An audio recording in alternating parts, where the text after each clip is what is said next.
2.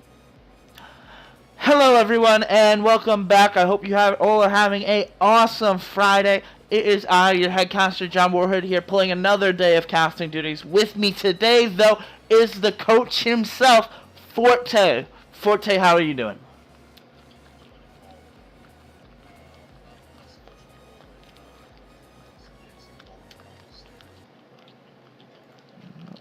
You know, I'm trying to talk you up, man. But yeah, as you know, or as you can see, we're starting an hour later than we normally do here. Pursuit Gaming actually had to take the L, take a forfeit, so we decided not to run the stream for an hour. That seems like an absolute waste of time. Anyway, as we get underway to the second matchup of the night, we see Enigmatic Academy going up against Kohler Brigade. Two teams here that really have been scuffling as of late. Kohler Brigade having a little bit of issues with submitting their rosters on time, and Enigmatic Academy actually making the drastic play to find a new mid laner here and release Schled halfway through the season.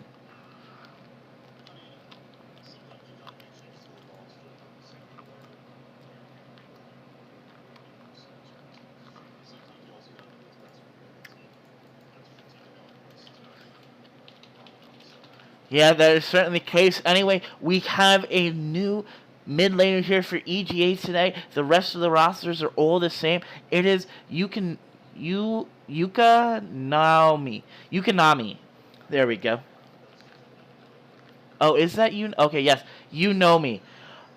You know, this is the same against the same team that I literally failed every name that they're pronouncing. So you know me now in the mid lane, but I do not know you, and so does we do not know you here in Duo Esports. We will be making a debut now. So my question has to be here, will we see a new EGA who's really lost a ton of power coming out of that early first couple of weeks here, ever since EG actually started to come back? Is this the change that rights the world, evens the scales, and puts EG back where they belong, at the bottom of the scale, at bottom of the ladder, and EGA on their rightful top, battling for that number 1 seed?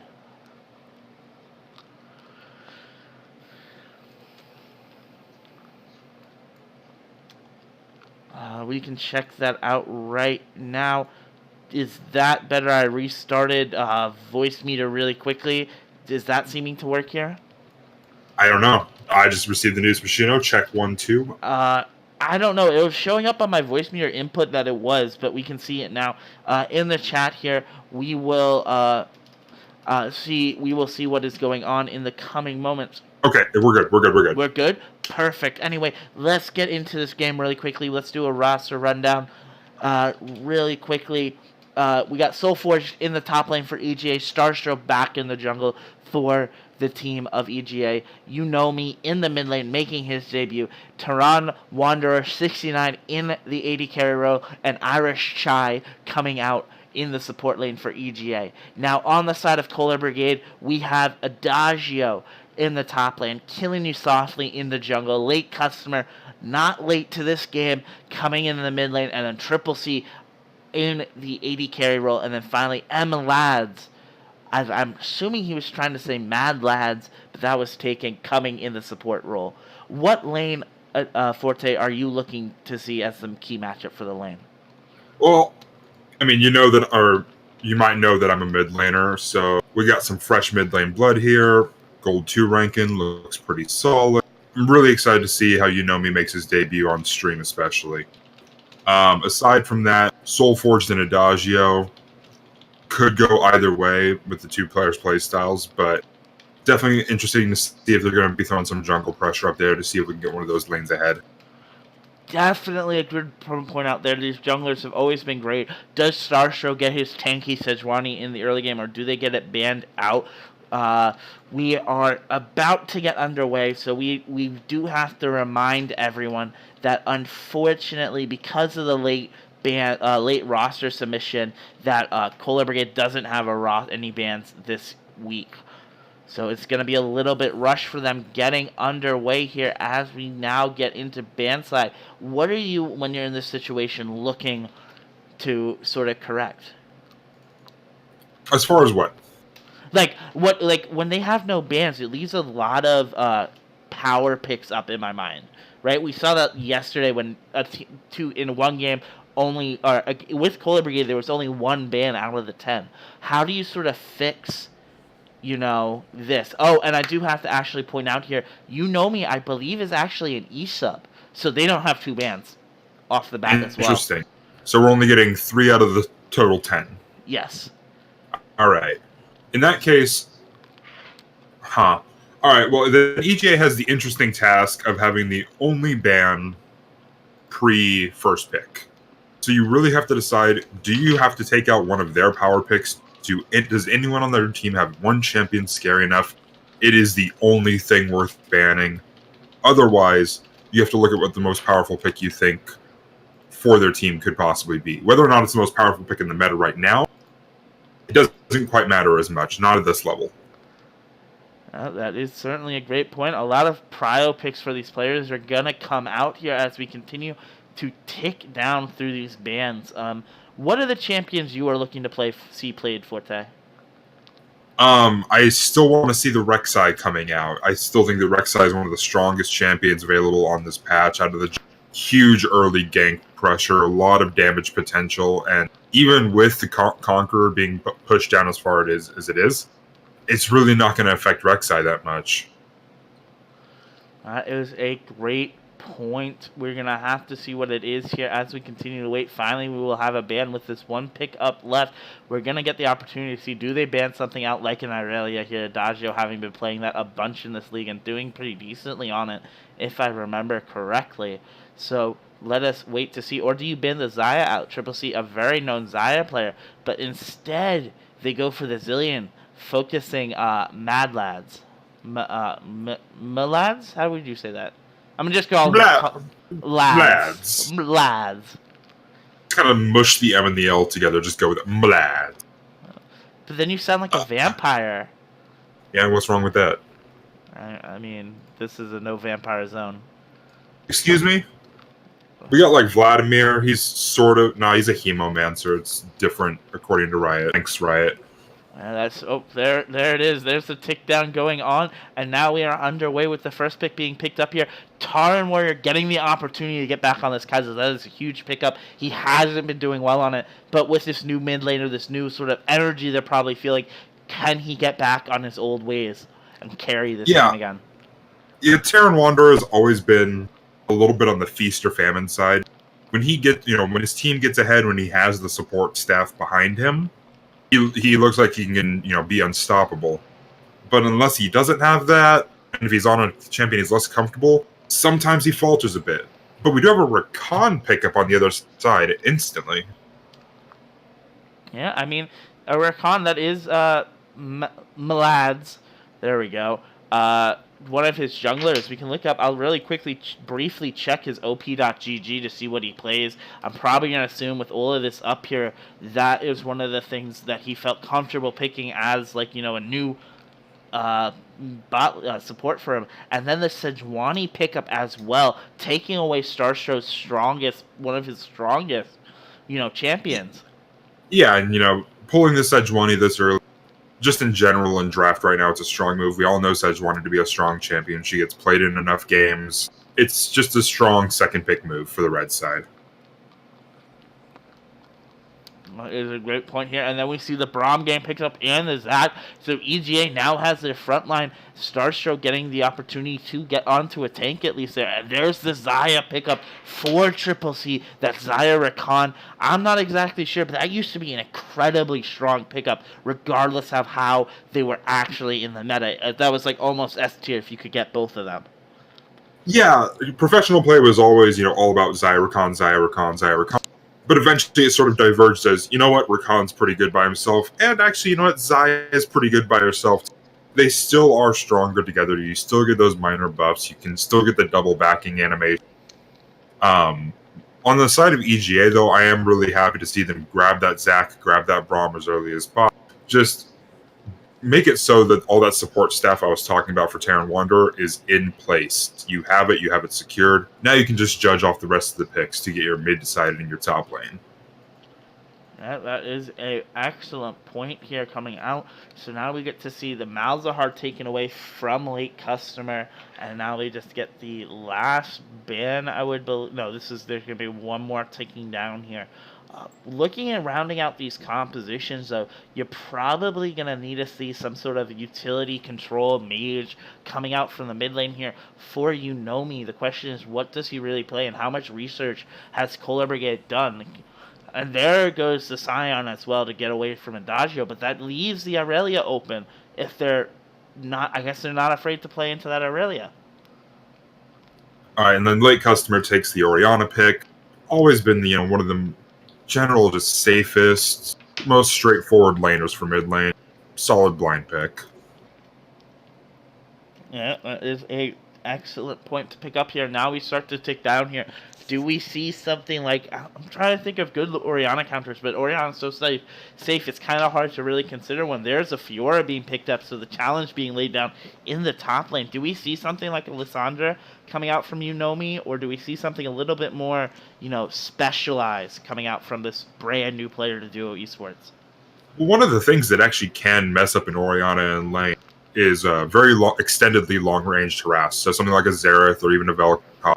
Those two things could, make it a safe and simple lane, but instead, he decides to take the fight to Orianna and picks up the Cassiopeia, the danger noodle. That's the first time I've ever heard someone call it that. That is definitely not a long-range mage poke, but that can certainly get a lot of damage down very quickly. The question is, can she move fast enough without, without like getting ulted and comboed by the Orianna? The question is, does she buy the boots, Forte? I mean, you can't buy the boots anymore. You literally can't, my friend. Oh, you can't. I don't. As you know, I only play support.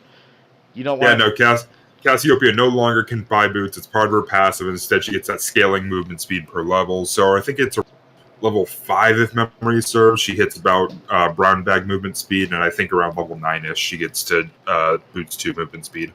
The more you know. I mean, I have to admit that is kind of sad, right? Because I always pictured the Cassiopeia with the boots on her head as she slid around. No, I think I know exactly what picture you're talking about. Yeah. It's one of my absolute favorites. Anyway, now we get to see into this 3 minutes discussion. We can see here a very strong top lane matchup coming here with Fiora on Soulforge on Fiora. But Poppy, I always think, is just like the absolute, I'm just gonna not do anything and still be useful in game sort of champion. When it comes to, as long as she doesn't feed away everything and feed the top laner. Well, I mean, in some senses, it is a defensive counter pick against the Fiora. Poppy can get the shield to help help even out some of the trading disadvantages she could suffer. She has the dash blocker. She has tools in her kit to help fight against the Fiora, even in a one-on-one scenario, and to enable an engage in case Sejuani decides to walk the pig up to our top lane. Yeah, that is a great point. The other matchup that I think is going to be pretty interesting for me, this is how EGA always wins their game, is this bot lane matchup. Kai'Sa versus the Zyra Rakan there. Braum, in my mind, isn't the best play into the Rakan, just because of his, he doesn't have that ultimate stun. I rather would have gone Leona myself into that, because the moment the Rakan jumps in on you, you just stun him, and then he's kind of stuck there while the AD carry just gets to free whap him. Yeah, I really actually would have much preferred if this Braum had taken the exhaust over the ignite. Because if Kai'Sa gets trapped up in the Rakan Hurricane with Xayah tossing feathers all willy-nilly, at least get that exhaust down onto the Xayah, help cut that damage, and then you could possibly look for a re-engage after the... yeah, I'm not sure that ignite coming on the Braum is going to be the most helpful summoner spell. Yeah, that is an interesting point here. I've always had it's always been an interesting discussion for me when on Braum I used to always take the exhaust, because I just thought it's always better, right? Because you just get the opportunity in a team fight. You get the stun on one person, right?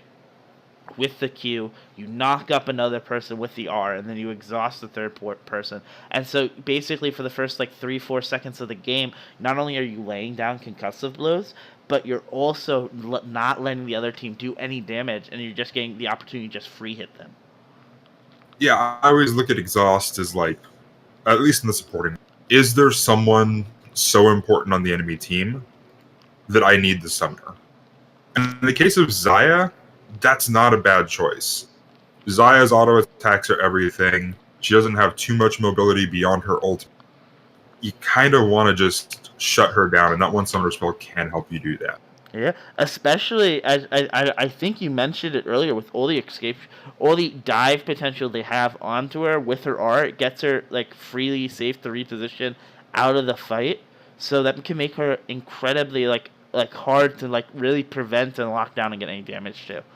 So I think you're 100% right on that.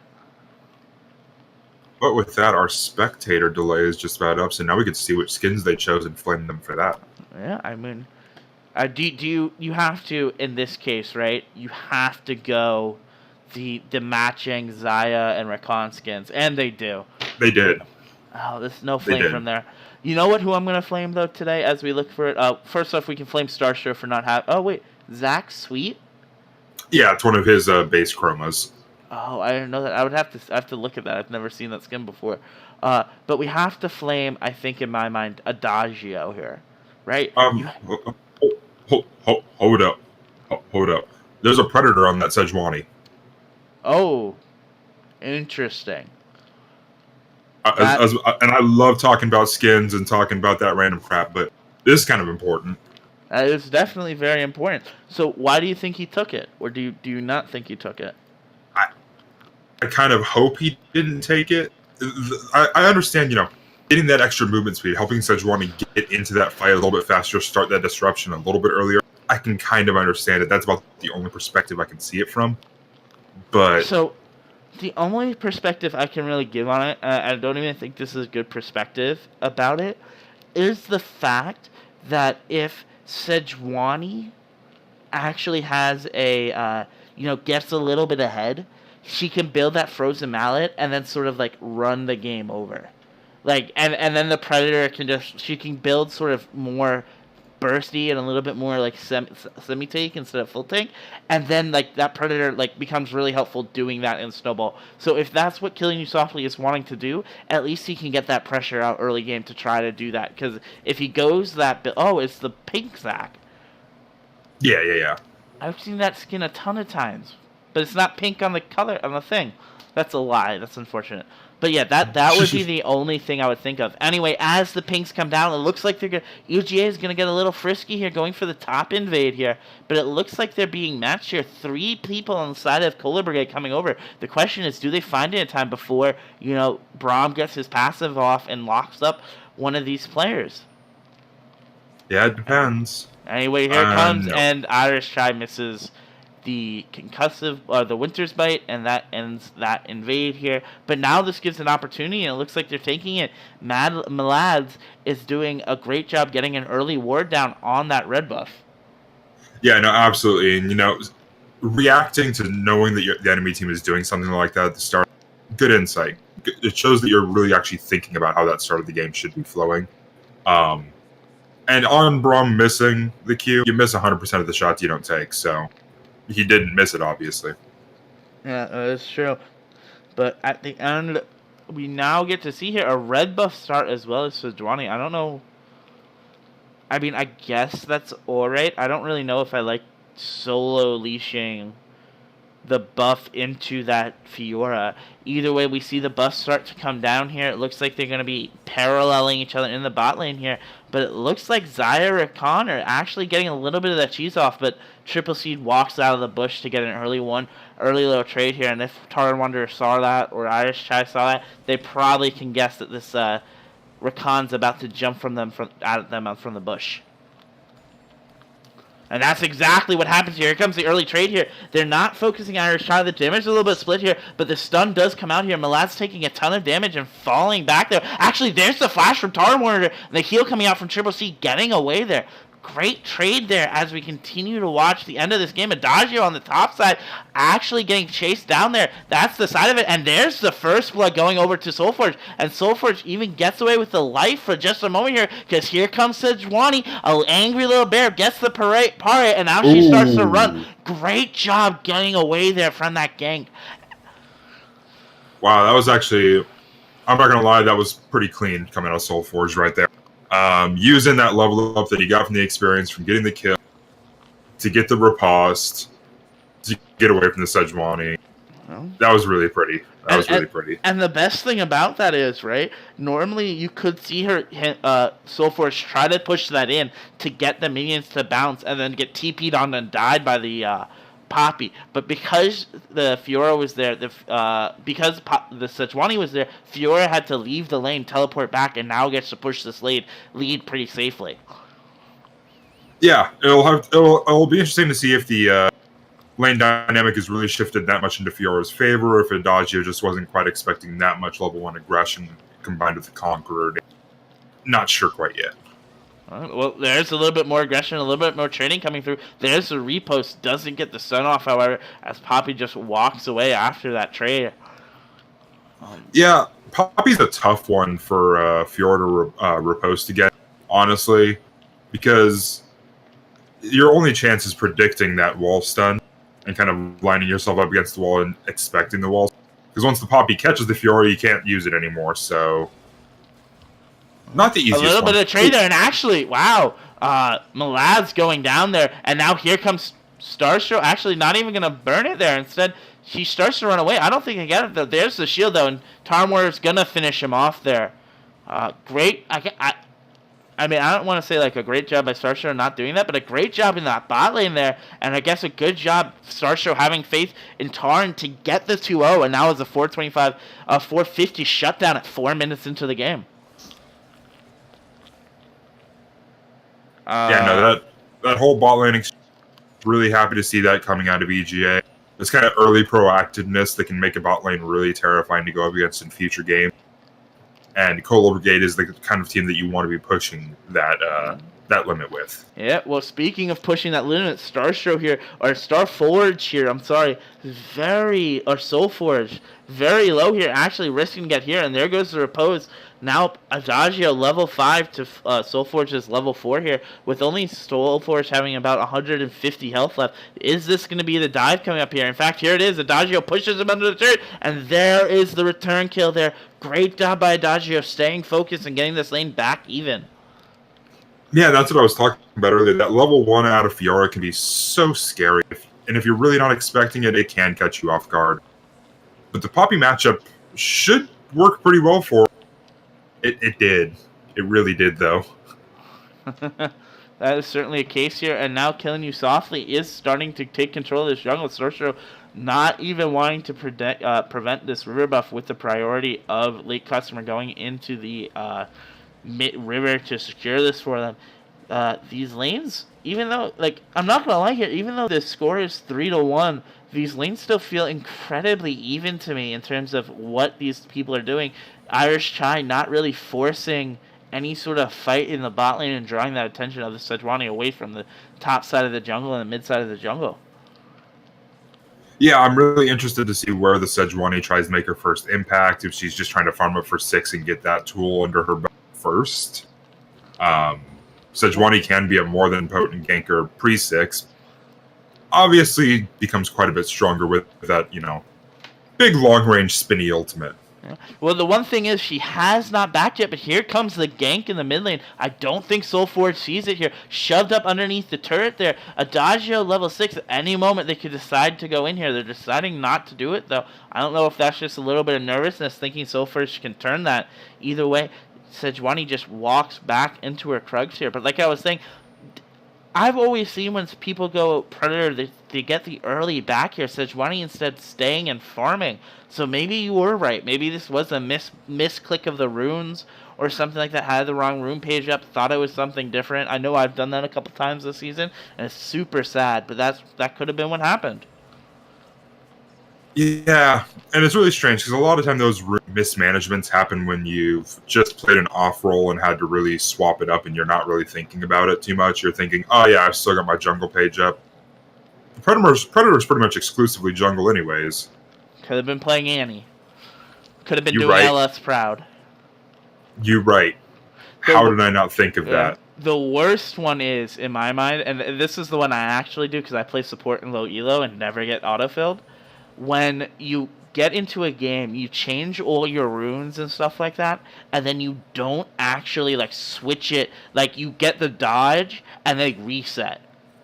And yeah.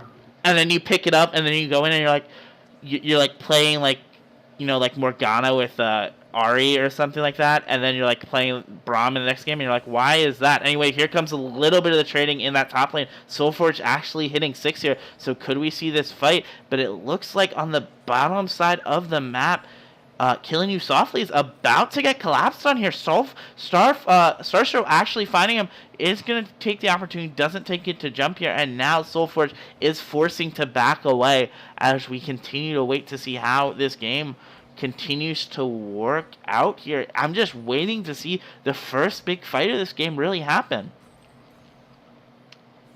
Oh, yeah. Soulforge again having to nearly die here, taking a little bit of the proc here. In fact, is about to run away. The ultimate gets burned here, but now Soulforge is in the middle of no man's land.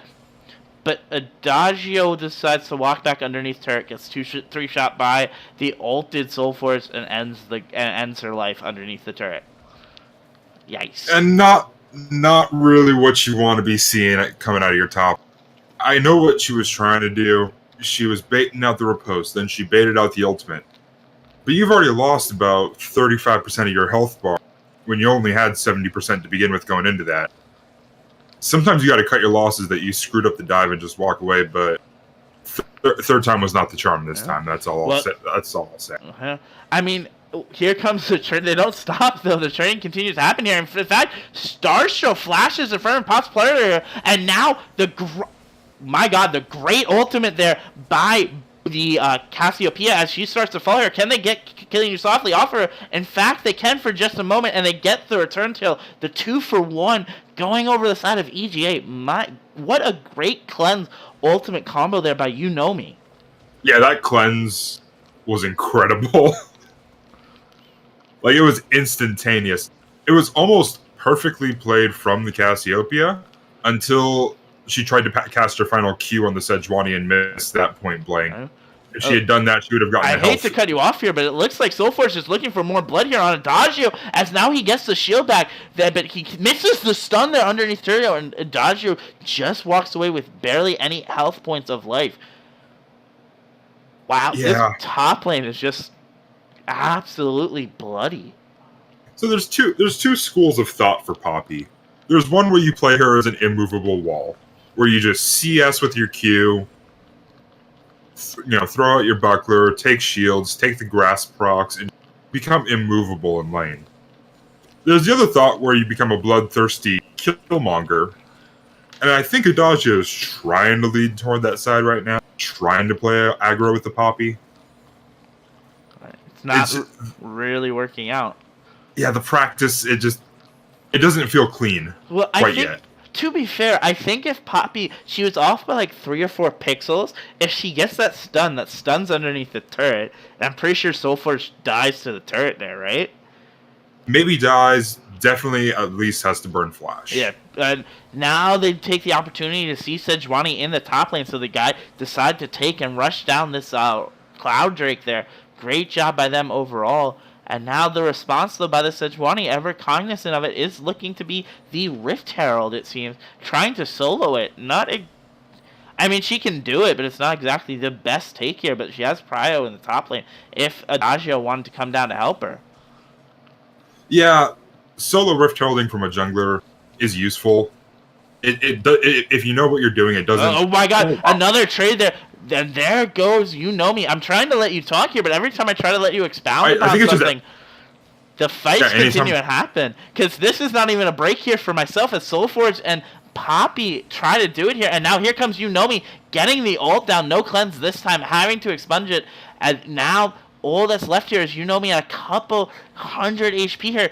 Adagio flashes here, and here comes the slow. Can he get the finish there? Yunomi about to go down. There's the shutdown, but here comes the trade kill over. This is going to be a pretty secure kill here for Soulforge, trying to run away. There goes the ultimate, though. Doesn't need the, grand challenge to matter, because now killing you softly actually is about to get run down too. There's the stun going back, but she just charges away and gets away from it here. Now we see Irish Chai though, and Taran Wanderer starting to aggress there. Triple C trying to make a play here, and so is Mad Lads, but it doesn't really matter here. But Starshow gets his passive popped, and with no one around, he's about to fall very slowly with no teleporter. That is a kill over to late customer. My God, what is going on in this game? Is it safe for me to talk now? I would say that, but right now the Rakan's was posturing pretty aggressively there. But yeah, it looks like it's going to be safe now. Okay. I had a thought on my head for like the last 4 minutes. I haven't been able to say it. One thing I definitely did not realize, and I'm not too proud to admit that I didn't, is how strong Blue Side EGA's objective take is on Dragon and Baron. You have the Cassiopeia twin fanging it up. You have, oh my God, well, I can't even stop it here because now Adagio is trying to trade into Soulforge. Soulforge doesn't have the all it's gonna have to do is hit Prylos, but now Adagio takes him down low and continues to run away.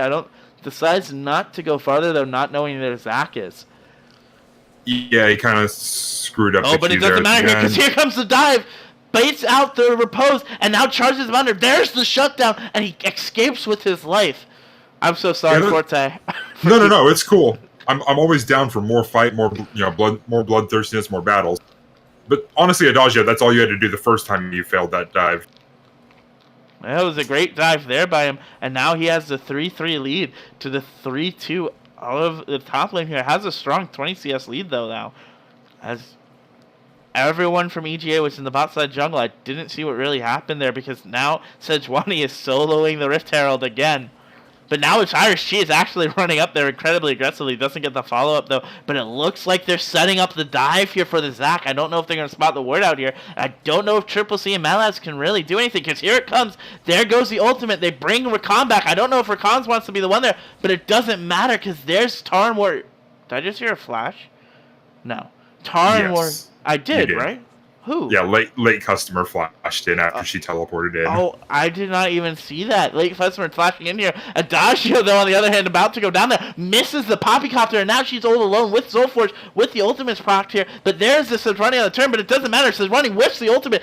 There goes Soulforge going down here, and now there's another sombrero there by Oriana here. Now Tornmore is left to run here. Starshow at core health here, but it doesn't really matter. There's the pop, and there's the double kill again. Tarn Warrior 5-0 in position to take this game. I hate to say it because I know it's in the chat here, but it looks like old EGA is back.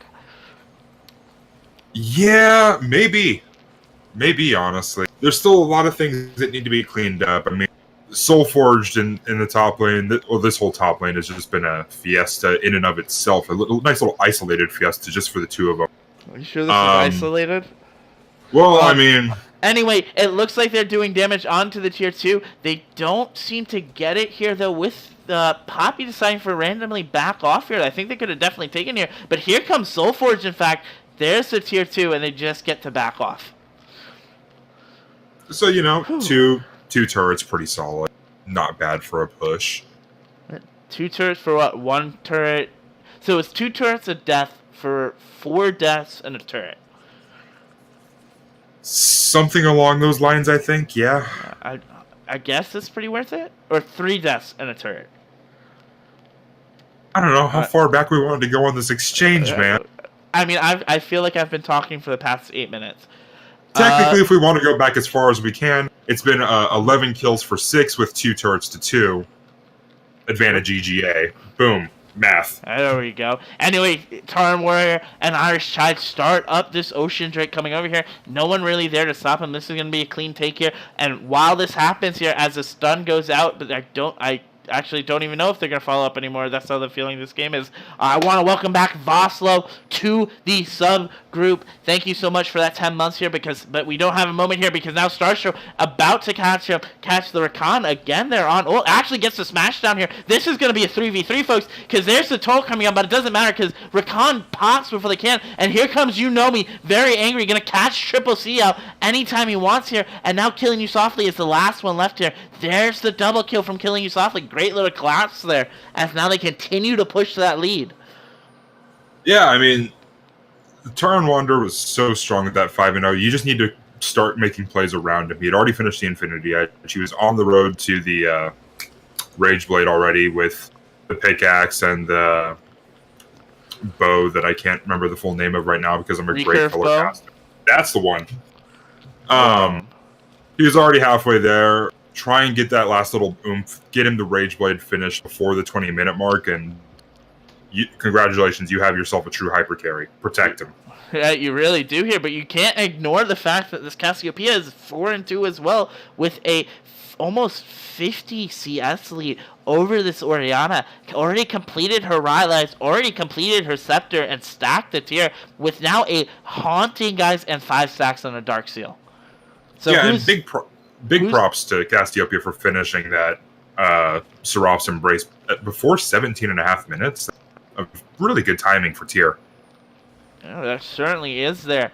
Ping's coming down now on Killing You Softly. They had spotted her Sejuani out a little bit earlier in the day, in the moment there, and now, we can look at this lead. The lead isn't actually that far. It's only 2K. That really is made up strictly from kills here, I think. But with an extra turret and 2 Ocean Drakes on it, it's gonna be a little bit stronger there.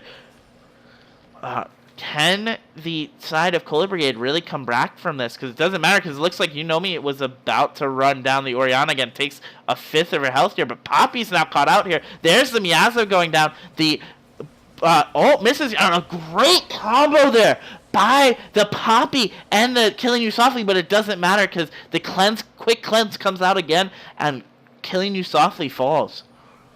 Yeah, me having a pretty solid first performance here at Duo Esports. Yeah, it certainly is the case there, but I do have to admit, I really like the Dagio's Killing You Softly combo there. Knocks the Cassiopeia back into the Sejuani ult. If only the Cassiopeia didn't have cleanse, that probably would have meant her death. Oh, absolutely, but Cassiopeia had the foresight to take it into Sejuani, which, yeah, that's a pretty solid option. You don't really need the Ignite on Cassiopeia. You have so much, damage over time, not to mention the insane chase down potential of Twin Fangs. You don't really need that extra little oomph of Ignite. Well, there's the fourth turret, the top lane turret falling again here, as now really has no protection for this turret here. They continue to try to chase it down. This Orianna is absolutely terrified of the snake. I told you it's a danger noodle. Danger noodle, I am sorry. But now the split push continues here by Soulforce, taking the little book out of a veil state. But here comes a very angry Poppy. You don't mess with the long arm of the Popster, as now she starts to chase down Soulforce here, trying to get the trade, but it doesn't really matter here, as Soulforce just disappears into the jungle to probably try to get some health back from the Gromp. Yeah, your only hope there is the Poppy is that the Fiora decides to make the super duper smart move of engaging on you, because otherwise you're not just going to be able to chase her down with Phage procs coming out of Fiora. Now it looks like Adagio and company are doing a great job trying to wriggle back a little bit of vision control here, but it's just going to be crushed back away from EGA. Yeah, right now EGA's in a bit of a strange spot. Your split pusher doesn't quite win against the Poppy, doesn't quite have that matchup 100%, so you can't rely on that for pressure. So it's going to be interesting to see how they can try and make this Baron play happen. Maybe they just start it. Yeah, maybe they just say, screw it, just start running down the Baron here. It will be an even smite if it comes to it, but now with Adagio and Soulforge on the bot lane, actually, Orianna decides to teleport to the Soulforge. They're giving up this Baron because they don't know what it is, but it's going to be the Miracle Steel hit. No, it isn't. Killing You Softly is going to die. Great try there by him, though. And actually, Starstro is doing his best to try to get the team in there and picks up the Rakan on the backside. Yeah, I mean, overall, huge for EGA. That gets them the Baron. They get 2 kills for, and the Soulforge really did his job there. Like I was just saying, they don't have that matchup 100% to draw the pressure. They didn't need it to be 100% right now. It pulled 2 people, including Oriana's teleport for some reason. Yeah, wow. I don't know. Interesting decision from late customer. I think they had to have not realized they were at Baron, right? And they said, they most certainly had to. Hey, late customer, we need to get this kill onto Fiora, because soon she's gonna hit that 3-item mark, and I'm not gonna be able to kill her. So what can we do in the meantime? Let's get a surprise teleport here down here and kill her. And the truth is, if they're not doing Baron, that play works out for them. But they were doing Baron and it doesn't work out for them. Hindsight's 50-50. They take the mid-tier 2 off of that, as well as now their lanes. They can really just successfully 1-3-1 if they want to with the Cassiopeia. Because the Cassiopeia has to be answered, in my opinion, by 2 or more people at this point. Yeah, I think the Poppy by herself and maybe at least stall the Cassiopeia. Definitely can't take out the Cassiopeia, but at least stall her for a little while. But I think if you're looking to take her down, I think you're right. They are going to need at least 2 members. And then that leaves open the Fiora in another lane here with all these minions as well, starting to pour against these inhibitor turrets. Really leaves you to stand up here wondering what is going to happen here. Can they get a pick? Can EGA throw? And there maybe is a little bit of that throw. A late little ult there. Great double markup. But here comes all the team fight coming in here. The CC is getting layered down as we continue to watch this happening. Champion starting to fall. Rakan falls. So does... Now it looks like it's about to be the Cassiopeia about to fall here, but it actually gets the return here, and there's the double kill, and there is the clean ace coming out for the side of EGA. Or not the clean ace, Tarn Warrior did fall, which I think at least prevents this game from ending. Yeah, that's exactly what I was just thinking. I'm not sure. I think this game actually still ends. Well, I think so. 7 seconds left on the support and jungle for the side of Cola Brigade here. Maybe they play it safe here and try to take double inhibitor and back off to the top side. Yeah, it looks like that's what they're going for. Yeah, and that is the smarter play, for sure. Yeah. Back, reset, go top lane, fight under that bot lane turret, and end the game off of that there. Anyway, there goes the second inhibitor now as that lead continues to grow over 12k now. I don't think Cola Brigade is going to have enough left in this tank to really prevent any fights, prevent any sort of, this game from going on for much longer.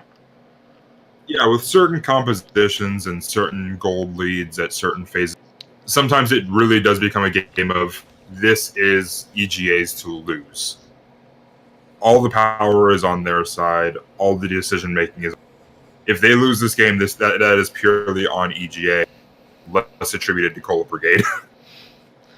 That is certainly a great point here. They wiggle away the red buff from their team here, as now it looks like the side of EGA starts to slowly come back into the gates, starting to ping that top inhibitor turret, so that looks like to be the play. The question is, can they really get down the Cassiopeia without the cleanse up, and can they get down the Kaiser before the fight really pops off?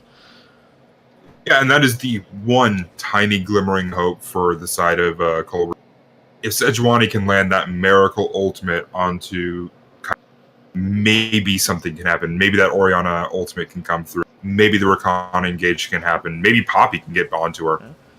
Aside from that, I'm just not seeing much on the side of hope.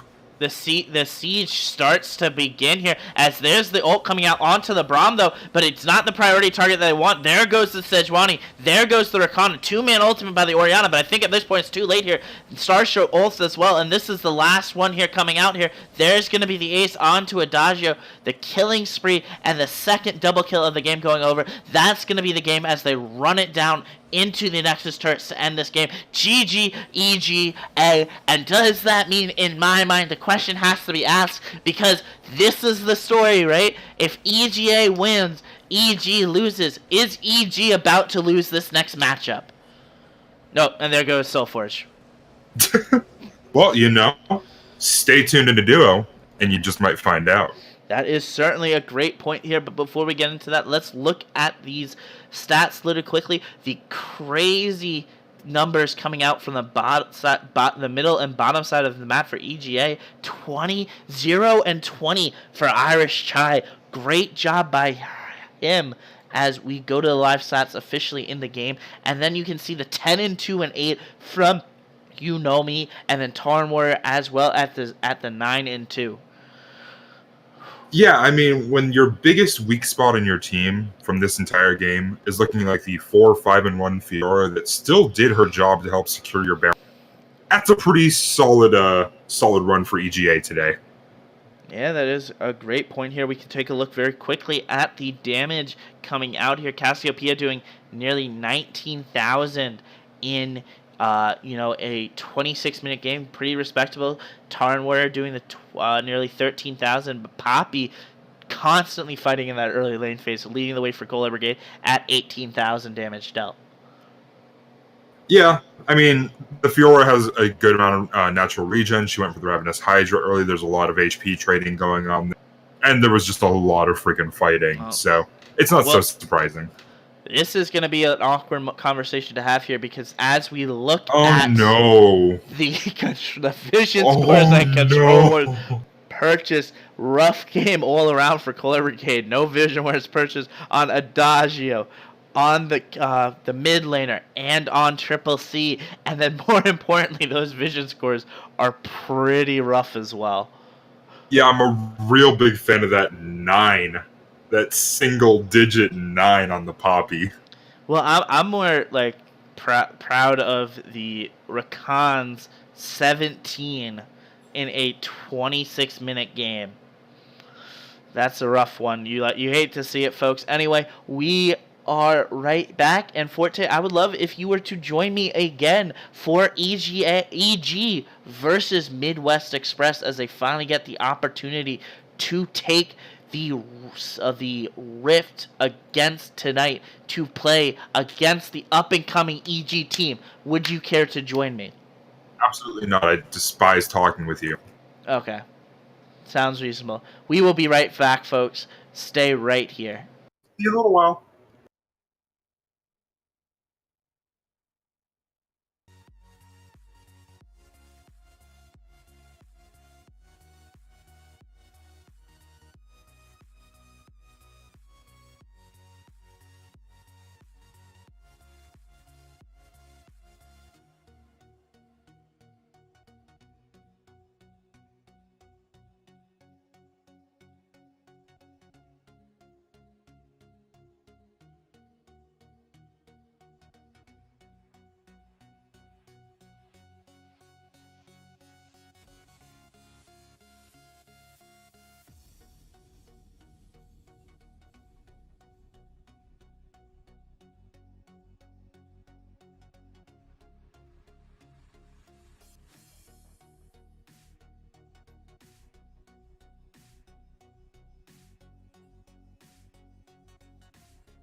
the sky, gazing far into the night. I raise my hand to the fire, but it's no use, 'cause you can't stop it from shining through. It's true, baby, let the light shine through. If you believe it's true, baby, won't you let the light shine through for you, for you, for you, for you, for you, for you, for you, for you, won't you let the light shine through?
In the sky, gazing far into the night. I raise my hand to the fire, but it's no use, 'cause you can't stop it from shining through. It's true, baby, let the light shine through.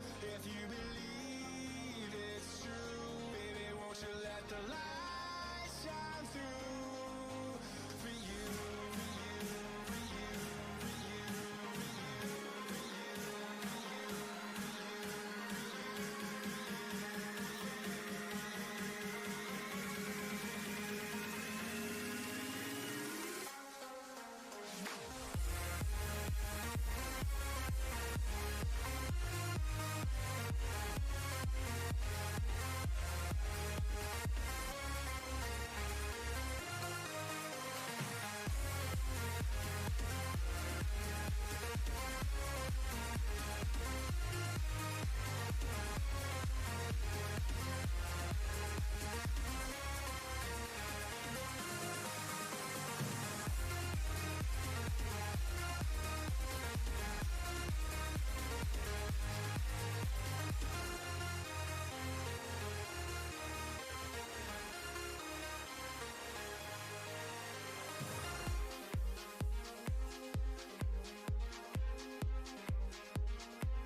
Hello, everyone, and welcome back to Duo Esports. As you can see, the timer has expired. I'm just coming here to give you a quick update. I hope you're enjoying the music. Right now, Midwest Express is not having their jungler anyway. So it looks like they're trying to scramble to find 2 E-subs, so stick with us. They have 15 minutes to get the game going before they have to start the game up. I will be back.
Hello everyone, and we are back, and it looks like both teams are finally ready. We do have no bans coming in on the side of Midwest Express here. We are going to be seeing, though, the return of GVG in the house. He is back in the house here for Duo Esports.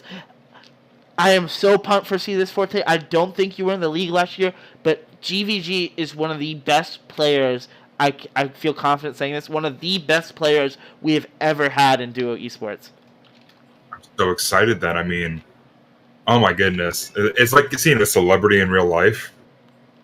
Ah. Yeah, stoked. it certainly is, but we will get underway very shortly here. We'll try to rush it down. As I'll spam all the goes to get into this champ select here. We are underway now to see this wait. Of course, we're going to have a little bit of wait here because Midwest Express has no bans. But the question has to be, how did now EG take advantage of this and really get, breakfast time at GVG really to a place where they don't feel comfortable playing? Well, really, if you're looking at against a team that has, fewer bans or no bans, this is when you really do want to go for that pointed out, I don't want you to play this champion. This is where you shelf banning the power picks, leave all those power picks open, or at least leave the one open that you guys want. And aside from that, just hammer away at their individual champ pools. Yeah, that is certainly the case coming out here. There goes the Alawi away from breakfast time. We've seen breakfast time, I think, get like 3 quadras at this point in the season, which is kind of disgusting on that one champion. So definite must ban here. But it does get the opportunity to point out here that Avail is going to probably most definitely get his Scion again. So you have to think at this point, if you're the pick ban in my mind, Forte, and you can tell me if I'm wrong, that you're going to have to make breakfast time play something that can hard counter the Scion. Or at least not hard lose to the Scion. So I don't think there's a hard counter. Yeah, I mean, there's a decent number of options that you can pick into the Scion that can survive the Scion and still be useful. Not necessarily directly against the Scion, being the giant friggin' wall of meat that he is. But you can still pick things that are useful for the team. Yep, and there goes the Olaf away from GVG in the house. One of his specialties. But man, I just keep waiting for the day when we're going to see that redemption Olaf. I think we saw it earlier in the season, actually. Did we? Yeah, I think we did. Yeah. Maybe I'm confused about another league I was casting in or another league I played in, but I think I saw that at one point in a competitive match this season. Yeah, I don't recommend it for this level of play. Redemption Olaf, it's useful, and it has its huge strengths and its huge weaknesses, but it really needs a full team of synergy behind it. Forte, I think we missed something here. The What's that? Prophet is going to get his Aurelian Soul. Oh, I want to see it. Well, there goes Shuno's EG pick. Because here's the best part, right? They don't have to worry about losing anything in this pick ban. They can pick whatever they want at any point in given time. Because unless Bishop or I'm King decides to play one of these champions, it doesn't matter. I mean, Bishop could, rock out that Aurelian Soul against the one guy who probably plays it best in the league. Seems smart. Seems smart and safe, and I mean, it definitely isn't going to be one of those things where they don't understand how to play it here. The Kai's are getting picked up into Shuno's Ezreal here. Gonna be a fun matchup to watch. I think this is good. This bot lane is surprisingly close in skill, I think. Oh no, absolutely. All the super fun flame aside, Shuno's Ezreal has actually been getting better throughout the course of the season. It really has, if you actually watch him play. Here's on. Here's what I'll say. I'm sorry, just on that point. I give Shuno so much crap, and so does this whole league. But I have to say, since I joined the league, he is by far the most improved player I've seen in any league, in anything in Duo Esports, and the amount of effort he puts into actually improving is very commending. Yeah, not to mention, he's almost always at least been consistent. It hasn't necessarily always been a good consistency, but it's been consistent. That is a great point to pick up here, and there goes the Veil Scion here as they count it down here. Assuming now that they were going to pick up the Aurelian Soul, how do you like the Vigor into that matchup? I think that's kind of... I'm just thinking about it in my head and theory crafting it. That's a pretty good pick into it. Yeah, the Vigor can be really strong into the Aurelian Soul. Aurelion Sol does suffer against immense burst damage, which Vigor's, one of the biggest poster boys for. Plus, it just gives Bishop a really simple farming option where he doesn't really have to deal with the Aurelion Sol. He can just try and farm up and build up that AP reserve. Yeah, that is a great point coming out here. As now that the bans continue to pick away here, this is going to be the last ban here. I wonder if they're going to ban away Memo's brand. Either way here, they're looking to focus down onto Memo. I think at this point they don't know really what GVG is going to play here. GVG had, from my last understanding, kind of retired from this game, was working on getting his degree. So maybe all he's actually going to play, like really feels comfortable on this point, is the Olaf, and that's what Nova Galaxy feels comfortable playing into. Yeah, I cannot comment one way or another. I know, I'm talking this guy up. Like, I know what's going on here. But I've played on a team with him. He is a very good player, super mechanically sound, a little bit of a head case sometimes, but super mechanically sound, and a great player. And I'll say this though, depending on the team, adding a little bit of chaos both in the comms for the team as well as on the field can sometimes do a little bit more good than harm. Actually, if a team is too rigid in the mindset and needs a little bit more looseness, boom, you have that little bit of chaotic factor. Well, there is the hover. Is he going to lock it in here? Yes, he does. It is going to be the Aurelion Sol into the Vigor coming out here, as now Hindsight and Memo get their opportunities to pick their support and their jungler here. What is GV going to want to play here? Is he going to play something like a Kha'Zix, or is he going to play something much more safer like a Sejuani, or maybe is he going to pick something like a Graves and try to farm up and say at the end of the time that Nova Galaxy gave GVG his Graves? Yeah, I don't know, but looking at the side of EG right now, they've gotten pretty much everything they could possibly want. And obviously the lack of bans is really contributing to that, obviously. But they have literally almost all the tools they want in their arsenal that they prize the most. If they don't make something out of this, it's going to reflect really poorly. Yeah, that certainly is the case here. But there comes the Zac coming over to GVG here. I wanted to say here that it is actually a very smart job by EG picking this support last, because that is probably right. They always make the memes that bot lane is their weakest lane here. So they get the opportunity to see this lane and pick accordingly to what this team fight is going to be here. The question is, can they really find something that will really round out this team comp? And the Nami's not a bad option. It really isn't. I'm actually kind of angry. I'm not going to lie, Forte. Okay. Explain your anger to me. Tell Daddy Forte. I haven't eaten all day, and I can literally look outside my window right now in beautiful, rainy New York City and see a sushi place, and that's all I can think about. And they picked the Nami. Then I hope they play SKT Nami for that backing animation. I'm just not allowed to have food. Hey, dude, I've been on a low-carb diet since the year started. I feel you. Yeah. As we see this game getting into the last minute of the countdown, the game is certainly happening here as we get to wait here. Will GVG come through, show the Zac off? We saw the Zac in a big way affect the EGA game. Will now EG lose to the Zac? That is the question. Yeah, Zac is one of those ultimate disruptor champions, just making team fights not go how you want it to, almost no matter what. So it will really be a question of how much chaos can he cause. Yeah. And I guess the question is as well is how much influence in the early game J-Rod's going to have in this bot lane. He also loves to roam. Is he going to get the opportunity to roam this river, get control of it, get a couple cheeky bubbles onto this very immobile Vigor, and really let Prophet sort of carry the game? And that's actually a good point that you have there, just generally on this side of Midwest Express. They're not the most mobile team. Ornn has his, dash, and Kaisa has her little invisibility fun party trick. Vigor ain't going anywhere. Lulu ain't going anywhere. Zac can jump, but that's about the best thing you can say. It's a very mobile team going up against this Rek'Sai and Ezreal that can just find really interesting angles to attack from. Yeah, I mean, and that's the thing, right? You're even talking about going invisible. That doesn't happen until like 15 to like 20 minutes into the game if he maxes that and gets good stacks off. Yeah. So this laney phase could be incredibly bad here, but I've always Ezreal does a lot of damage, but it's scaling damage. Nami is an incredibly aggressive early game champion, right? With the bubble, with the heal, with the poke, with the slow, with the sustain, she can almost do everything to win a lane.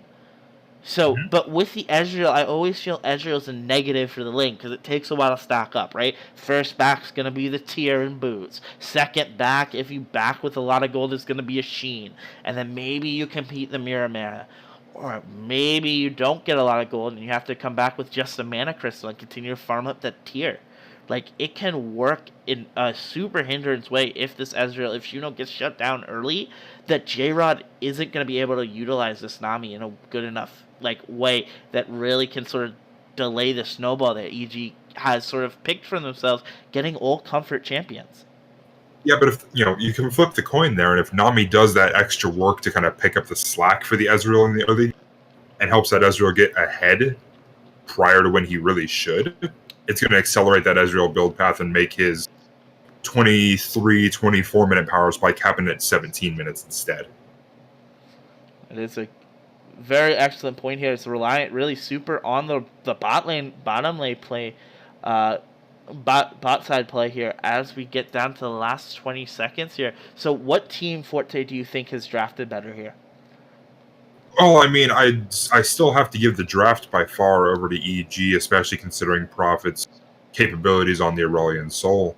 I expect to be seeing that Aurelion Soul going into those side lanes, trying to slap down the immobile Kaisa Lulu lane, trying to help Sion win over that orange.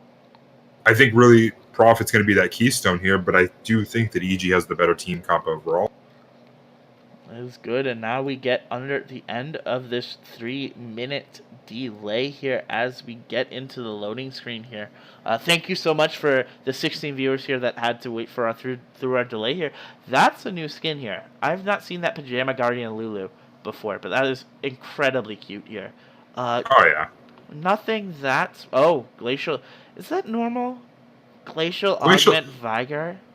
It is actually a build that has been popping up relatively recently alongside the likes of Glacial Augment. It's just you use the auto attack slow, which is a potent slow more than people realize, even on ranged champions, up to, I believe, a 30% slow on auto attacks, just to help hit confirm for the stun ring, to hit confirm for your W proc. It just gives you a lot more ways to keep the enemy laner immobilized, or at least partially so. Well, that's what they're looking to do here, to really clip the... Aurelion Soul doesn't have wings. He does not. He's just a floating space dragon. I'm trying to think of what they could clip then. That was going to be a good pun. And Aurelion Soul ruins it for me. Anyway, can they immobilize this Prophet enough to really let these other lanes start to scale up? Either way, we are into the game now. I am wondering, are we going to actually see anything... As, of course, my little screen's a little bit messed up. Are we going to be seeing anything sort of crazy coming out in this early game? I expect a pretty standard 5-point out coming out from both teams. Yeah, neither team really has that Braum or that Morgana or the Lux or really impactful level 1 CCs that they would normally take level 1 to make a invade really happen. So I think we're just going to be seeing a nice big old lineup. Lux, you said, though. So would you say that if there's a Lux in the game here for EG, Midwest Express could be incredibly sad boys? There we go, I'm back, folks. Anyway, as we get underway, this Forte is right here. We see a standard 5-point coming out here from the teams of Midwest Express and EG. The question is, Nova Galaxy has been playing incredibly well on this rec side. Do we continue to see it here, or is Zach going to be able and GVG going to make an illustrious return to this league? Either way here, this is going to be a super interesting game here, and incredibly well. Do you think there's a timer here for EG to win this game, Forte? Because I think there is. Yes. Yeah, actually, I would say pretty much. It's a longer timer than some team comps can have. Like, if you have a super early game composition where your time limit is like that 25-minute mark and you've got to rush down the Nexus, I'd say we're looking at like a 35, maybe even to the point of 40-ish minute time limit between the Veigar and the Kaisa. Yeah, that's what I was thinking exactly too. It's not that like generally this team of EG has like a bad team comp or like an my mid DC'd. Unfortunately, we get to continue to talk about it. I was like I was saying, it's not that I think that EG really has a bad team for the league game, but the Veigar and the Kaisa and the Ornn just make this game so outrageously strong the later this game goes for Midwest Express. Yes. But by the same token, there is still quite a bit of potency in that late game Ezreal pick. Now with that Archangel's staff being, in that standardized build for him, it does bring his power scaling much further along in the game than it used to. Not to mention, you do still have that Scion who just keeps getting beefier over the time, along with, Veigar getting stronger over time. It's not the worst looking thing on in the world for the side of VG as far as scaling, but Midwest Express definitely does have that scaling point in their corner. I can't get the chat to move up. Anyway, as we continue to wait here, we get another 15-minute pause timer. It wouldn't be Duo without a pause, and this was, I think, the first, so far there had been no pauses this week. So great job, Midwest Express. Great job, Bischoff, as we now get underway. At least you can say he DC'd early without, really any pressure going down onto him. So nothing's really lost. Yeah, I mean, we're still the level 1 mark. Junglers still haven't even cleared the red buff, as you can clearly see. Really no harm, no foul. Back to the sepia screen. Well, the thing is, right, we never got to point it out yesterday when I was casting with Shuno. The Prophet in that last team fight actually DC'd at the beginning of the team fight. So Prophet knows what this feel is like. Anyway, we see the R's starting to come out here from Nova Galaxy. So that has to mean that the Midwest Express's timer is soon to be turning this game back live here as we get the opportunity to play. Maybe, hopefully. Nani? I didn't want to play League of Legends today anyways. Didn't even want to watch it. It's not like we didn't have food to go Korean barbecue to enjoy or anything like that, right? No, not at all.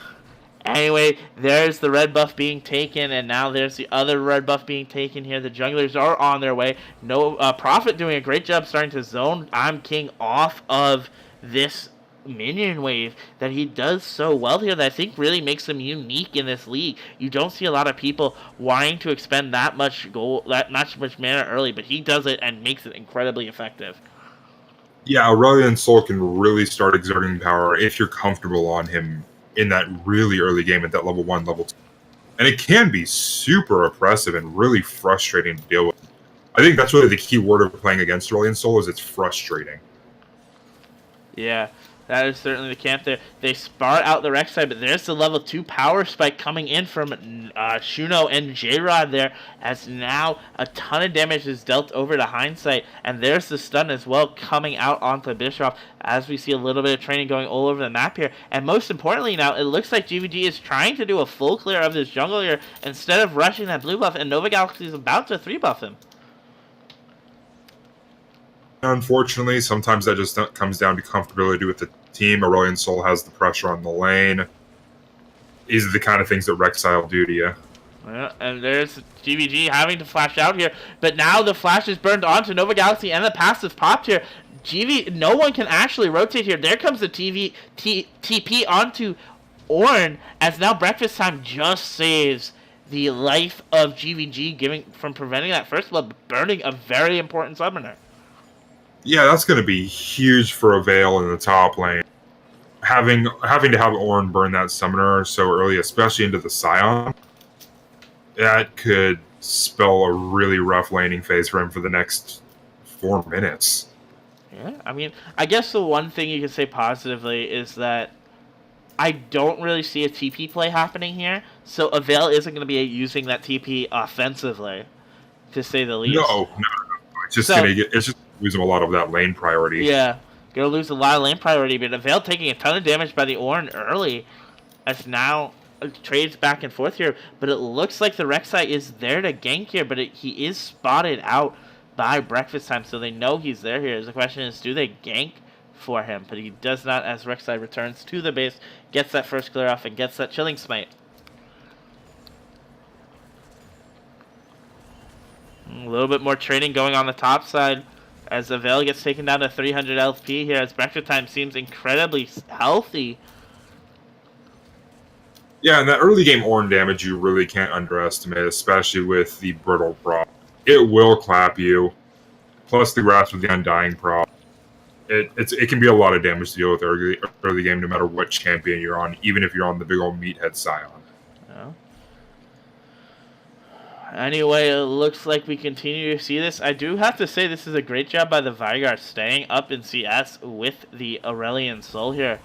Even through all of that harass and early game poke that we've seen coming out here.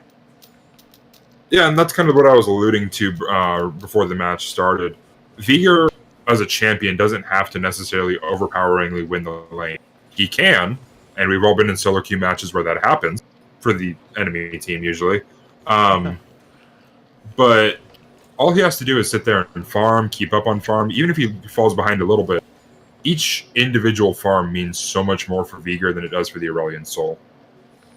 This is the question. The question is, can the Aurelion Soul eventually shove in and get a rotation play somewhere? That's going to be the way that they really set off Bischoff from making it different here. In fact, there comes a ton of damage coming down onto Bischoff here. GV is in the house here, and Prophet's actually out of control, out of a little bit of misposition, gets pulled together. There's a little bit of that CC, but that's all that's going to happen there as Rek'Sai quickly runs over to save his star mid laner. In the top side, though, it looks like Breakfast Time has hit level 6 here. There's going to be a trade. Veil's about to go down. There goes the first down into Breakfast Time.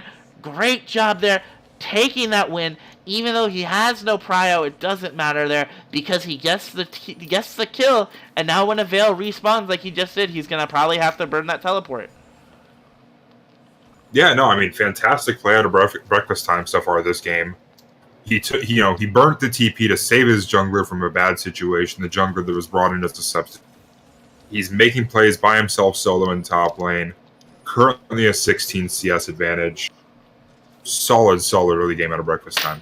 Yeah, that really is the case. I mean, you have to give it to Breakfast Time, really the shining light here throughout all the troubles Midwest Express has had.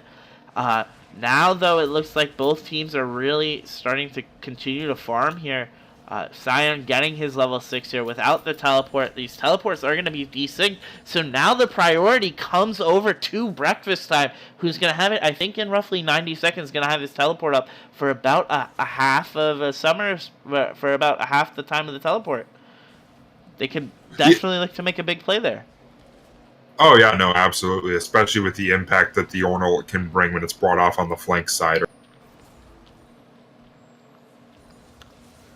Here we go, sees a little bit more of trading coming down here. The pings coming out onto that wards and onto the Infernal Drake by Midwest Express here. But here comes the Prophet trying to make the roam play happen here. Level 7 to the fact. There goes the stun. Misses the stun, though, but it doesn't look like it matters. Hindsight's about to fall. There goes the heal, but it doesn't matter. In the top side, though, Veil's about to fall as well as Breakfast Time pushes him off that turret wave now with the Sheen already in hand.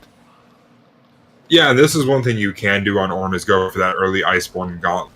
You lose a lot of that big strength that comes with the tankiness that you eventually accrue, but you trade that for a lot of early game priority in your lane.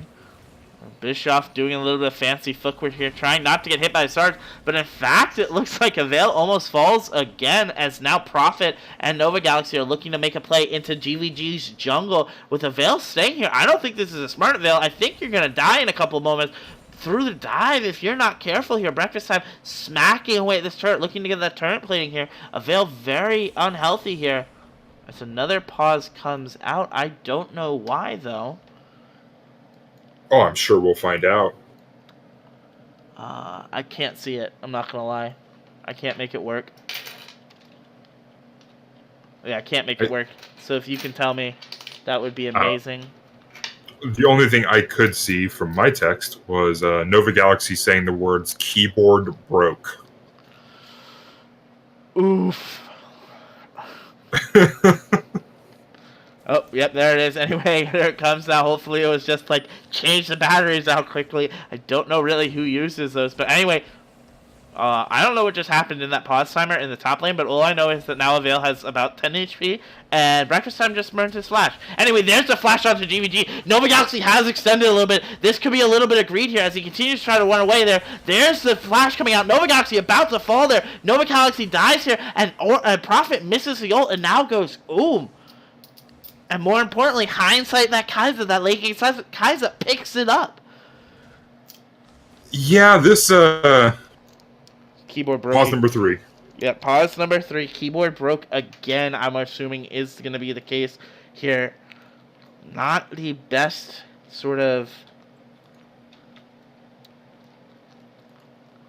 So, you'll recall I said it early, back in the at the end of draft phase.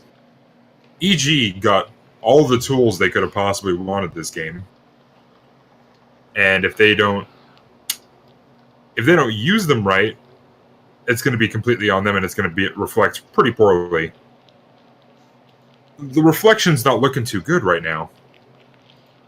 That is certainly a case here. I wish I could figure out to see how to pull this chat box up.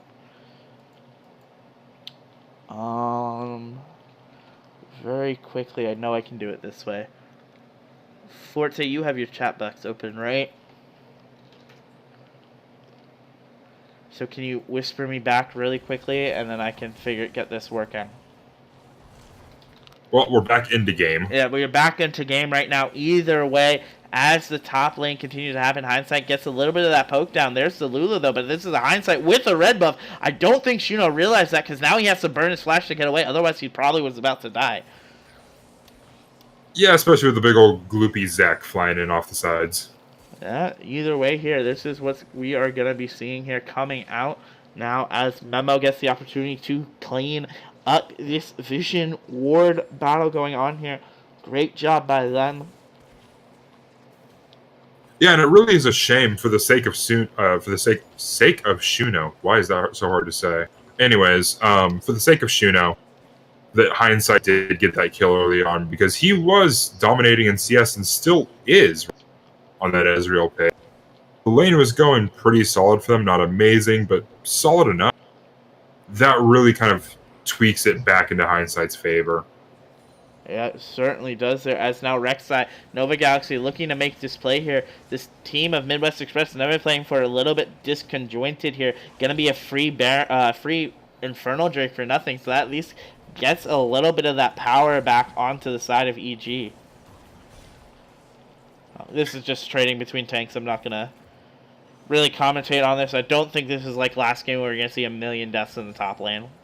No, but I do always appreciate watching a Scion get bonked out of his queue. Either way, now we got the opportunity to watch more of this farming going down here. We take a look here. Breakfast Time has done a great job keeping the CS lead strong against the Scion. And then as well, GVG as well. But here comes the blue buff. Prophet coming in to make a play here. Mimo is caught up. There goes the Transmangulate, but it doesn't matter here. He's about to fall. Nova Galaxy taking the kill here. A 1-for-0 there. Great little roam play. But all the while this roaming is happening, Vygar is continuing to grow stronger and stronger, as you said about those, those minions. Yeah, and it's interesting. He went with the Glacial Augment Keystone, but doesn't seem to be building any of the Glacial Augment items like Hextech GLP or Twin Shadows. It's a really strange choice, actually. Well, I mean, maybe it's something he saw on stream and never really comprehended. Either way, now we continue to watch this year. GVG in the house looking to get a little bot lane pressure here onto, or top lane pressure here onto Avail, but decides to just give it up here. But I don't think they realize that Prophet's about to come steaming into this lane here. The question is, can they do anything here as Breakfast Time starts to run? There comes the GVG in the house. They found GVG, but he misses his ultimate, and now Breakfast Time has to run. But it's not going to matter as he easily falls here to the two-man gank here, and Prophet is finally starting to get the kills that he needs and affect the map in such a positive way. Yeah, the only thing I've got to criticize about this so far is both, No, just a stun trade. Yeah, just a stun trade. Stun for stun. Either way, now the trading continues to happen. Prophet starts to poke him down here. That blue buff paying off hugely for the side of Prophet on the Aurelian Soul. Oh, there goes even more trading. The damage not coming through yet, though, for I'm King there as the ultimates get burned, but he doesn't really do any damage, just tickles the dragon. Yeah. Yeah, unfortunately, it doesn't have that one big item power spike yet of the Sorcerer's Shoes to really help cut through people with the base values. The first ultimate wasn't exactly that big bomb that we sometimes see. Oh, but what I was going to talk about earlier is I'm really not too stoked. Oh, sorry, I have to cut you off here. As Nova Galaxy tries to go in on breakfast time, and he goes, I don't think you remember, I'm a Ornn, and takes about a quarter of his health. Yeah, no, that was not what you want to be doing, generally. And speaking of taking a quarter of your health, with one combo there, Shuno now burns most of the health HP of the Kai'Sa, and then GVG tries to get the trade kill here, but instead is about to be poked down here by them. GVG showing off a little bit, maybe showing a little bit disrespect for Shuno, his old friend here, as now they continue to fight here, and Memo actually gets burned down, has to burn over here, and here's Prophet for the cleanup here. There goes one death. Memo just sidestepping, doing out of the side of Prophet's ult, but now Prophet's caught out as well, half his health going away, but it doesn't matter here as they all back off, and ultimately it's just a 1-for-0 with GVG, a little bit of that disrespect coming back to really bite him in the behind. Yeah, I mean, there was about 4 different times in that fight where Memo should not have lived, but he did. But really happy to see that the bot lane from EG is still just holding themselves strong, knowing that they're still in a powerful enough position that they can take fight.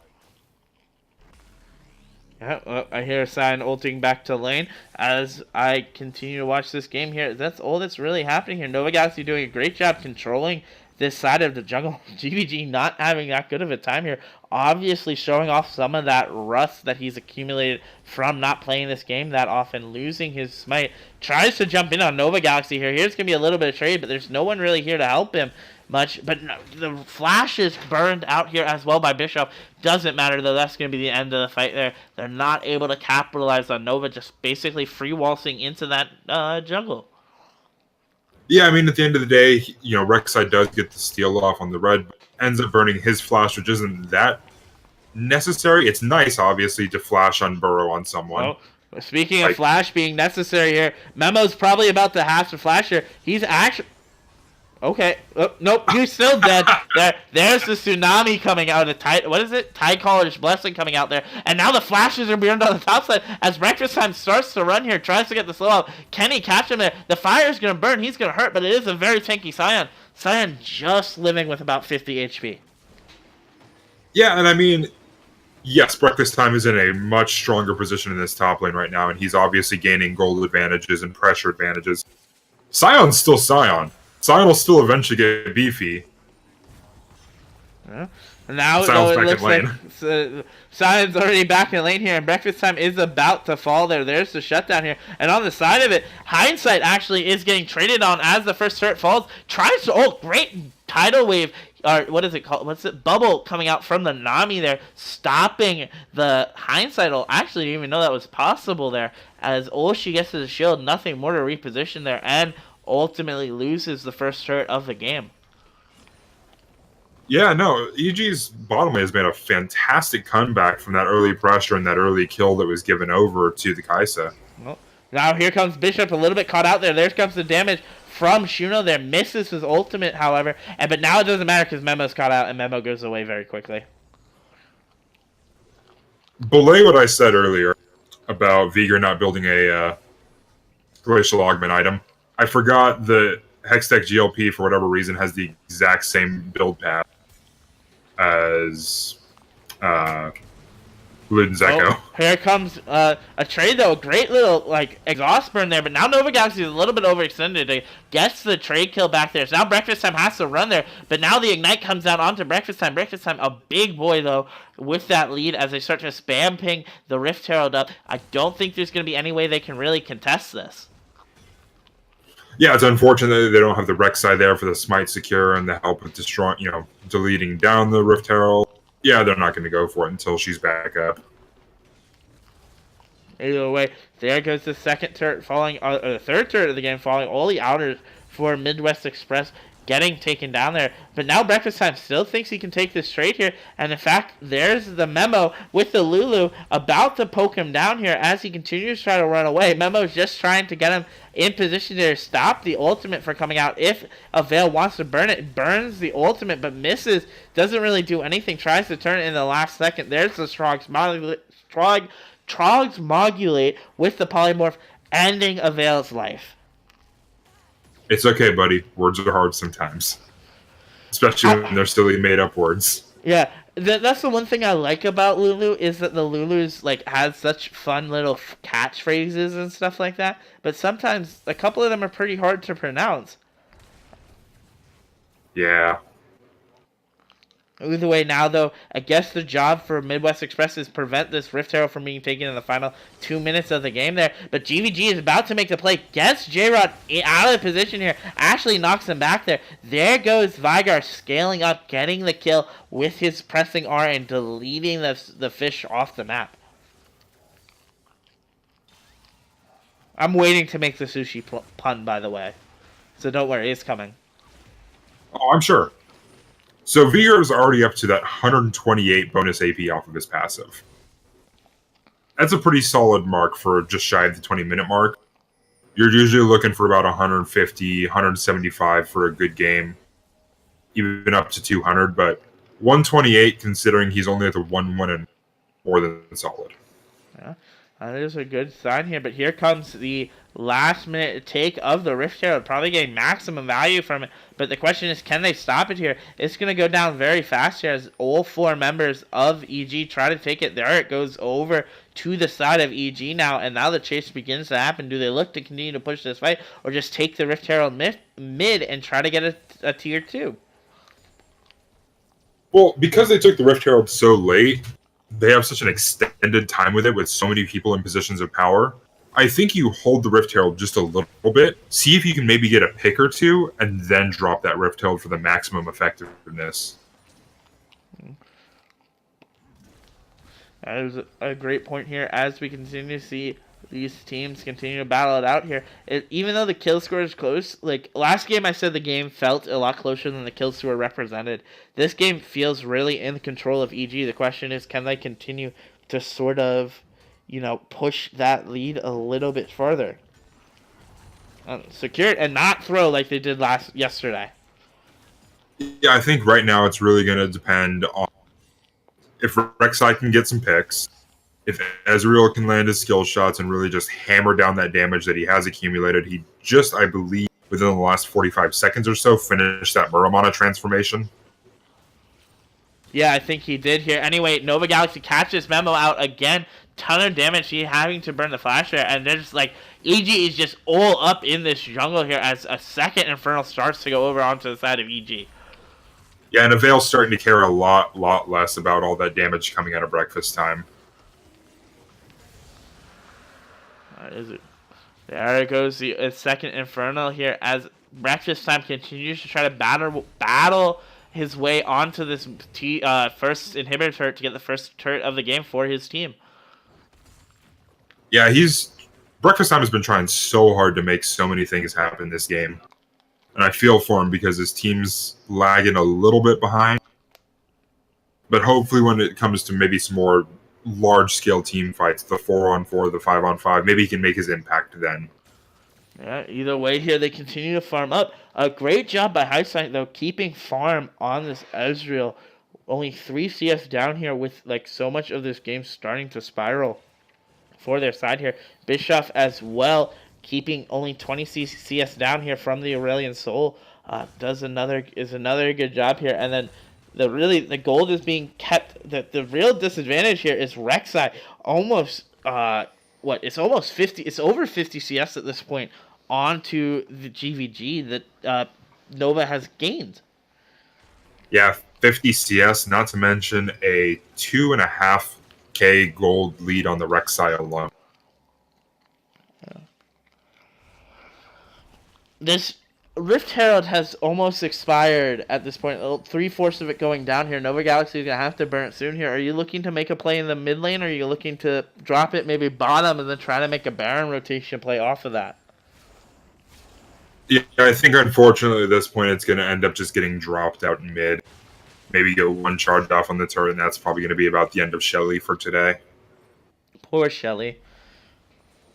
Shelly is such a sweet, innocent girl here. Anyway, oh my god. A ton of damage being dealt by the Ezreal there. Just one, what is it? It's like WQ combo. Anyway, Yeah, that's the signal to start this Baron here with the Rift Herald not even dropped yet by Nova Galaxy. I wonder if that's going to be a little bit of a mistake here. They're trying to bait this fight, I think. They see the Veigar bottom, though. Doesn't matter, though. Can Breakfast Time really stop it? Anyway, there goes a ton of damage here. Nova Galaxy, or GVG getting a job to flash in. Doesn't really matter. He misses both here. There comes the ultimate.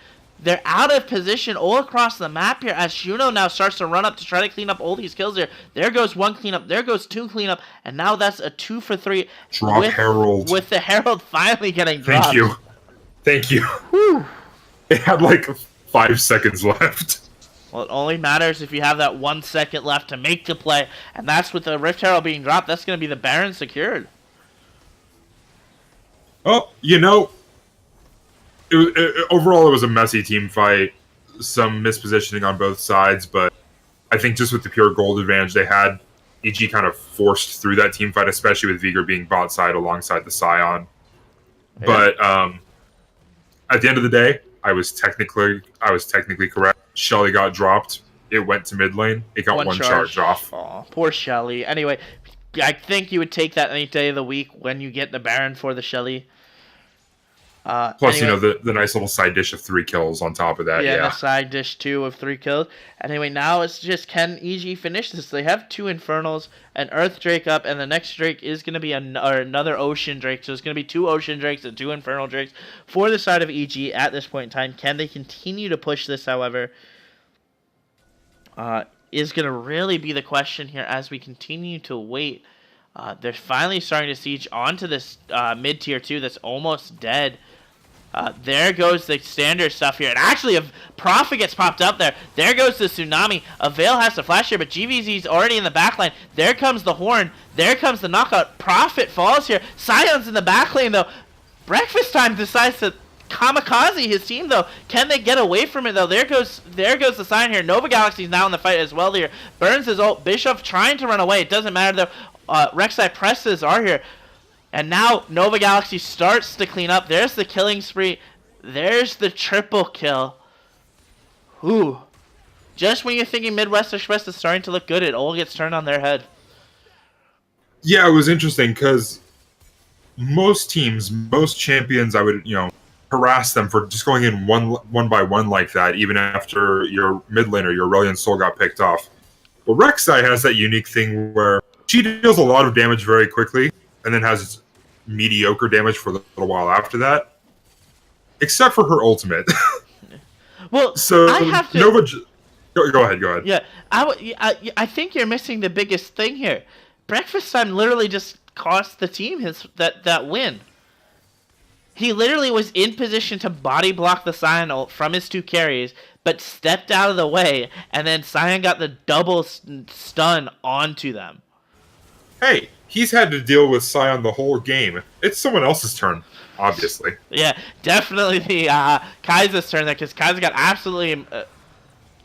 That's an unfortunate situation there. GVD trying to make a play, at least, to get that steal there. Just comes up a little bit short, but yeah, that was such a good fight for Midwest Express. I think they really win it if Breakfast Time doesn't step out of the way there, because with both Kai'Sa and... Veigar relatively healthy, that really could have spelled the end of that game. Or that team fight, because they could have just nuked Rek'Sai when she turned up. She's full damage at this point. She just completed that GA. Super unfortunate. Yeah, it's absolutely possible, but we'll never know because that's the decision that Breakfast Time made. Yeah, anyway, we see to continue to get this game out. As Veigar is looking to search to get a stun, to get a kill, to really stop this pressure. But I think at this point, the only ones he can really kill is the Ezreal if he gets stunned immediately. And this Nami. How do you come back from this, Forte? So right now, what they were trying to do, what Midwest Express was trying to do there in the mid lane, was exactly what they need. They caught Profit out, forced him to burn his flash, continued the engage with the Ornn ultimate, still caught him out, still got that killing blow on him. They need to get Vigor and Kaisa to scale up. You talked about it at the very beginning. There is a time limit on this game for EG, but by EG's advantages right now, they keep extending that time limit for how long it's taking Vigor and Kaisa to get up and scaling. That's a great point here. Here comes the Ornn hold as GVG actually gets a couple big knocks ups there. Shuno about to fall here, and now Prophet's caught out in the middle of nowhere, man. Can he get a couple kills? He only gets one trade here, as now Hindsight continues to search for a kill here. That is ultimately a 2-for-1, and Memo being the only one that drops here. Great trade for them, but now Avail doing what Avail has done this whole season, and that's just sit in a solo lane, split push, and end the games. Yeah. Unfortunately, that's pretty much exactly what I was imagining for Midwest Express. What they need to do to help themselves try and get a little bit of control back into this game is go for these picks. You have the Zac, you have the Ornn, you even have the Kaisa to follow up on it from an extended range, and all of that, all of that happened in that team. But the numbers are still just so. I don't know. Does this end in a kill here? Yes, it certainly does here, as Hindsight is now going to have to burn both his summoners to get away here. Great job by Avail, really just sort of camping a bush. Yeah, the only thing he could have done better there, is maybe hold on to that Righteous Glory a little bit longer and see if he can burn the flash and then chase with it afterwards. Yeah, that could have been an opportunity there. Either way, now the Baron's about to respawn, and EG has a complete control of this Baron. If they get this, I really do think that's going to be the end of the game. Yeah, it really should be. If they get this second Baron under their belt, that should spell the demise of Midwest Express for today. But should and will are two very different things. This is Duo Esports, baby. It certainly is here. So we continue to see this game continue to drag on as they just wait to get this Baron and probably turn it here. Breakfast Time now is stuck in the bot lane here with Avail. And even though Breakfast Time has the TP, if Avail gets a solo in here, that inhibitor turret's going to fall, and that's going to be 2 inhibitors down for, like, a maybe fight at best. I mean, let's be honest. I think at this point, with the positioning on the map, even if Avail had TP, I think he wants to sit here and get that inhib. We see a little bit of this wet noodle fight train going down. Avail's slowly starting to drop here, but I don't think it really matters. He has a Warmox. He's going to be full health in about 5 seconds. Anyway, the Rek'Sai gets caught out. Now Memo drops again. Gets sniped by the Shuno. As now GVG is the last one to run away as well. Gets popped now as Nova Galaxy continues to try to chase them down here. They continue to try to get him away there. There's the dominating. Just a rough game all in all there by Memo coming out here. And now that's going to definitely be the second Baron. Yeah, I mean, that's always one of the big risks when you pick a squishier support like a Lulu or even like the Nami on the opposites.